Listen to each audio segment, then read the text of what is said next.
In this video we're going to show you how to scan a network for the access point. So my personal favourite is a program called Advanced IP Scanner, and you get this from www.advanced-ip-scanner.com.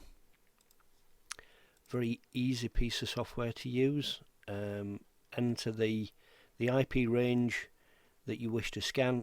By default it selects the IP that you're already on, so that would typically say, in this instance, 192.168.5.1 to 254. I know that the IP of the access point is within this range, so it'll just cut down on the scanning. So I've already entered that, so hit the scan button. It would go through finding the IP addresses of the various items that are connected to your network. Now what you're looking for here is a blank manufacturer description.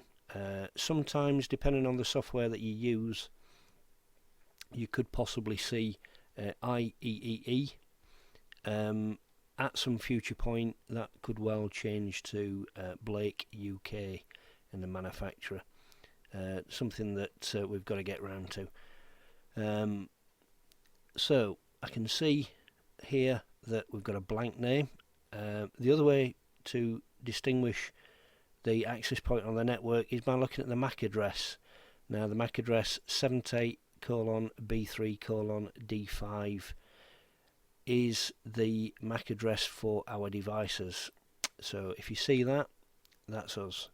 I've already had IP scanner working, so I've made a little comment that it's a ProWifi Access Point, just to remind me. So we right click, we go to Tools, we go to HTTP, select that. That takes you to the interface, and log in with the words admin. Once you're in, you can then go to whatever feature you wish, but that is how you use a Wi-Fi scanner.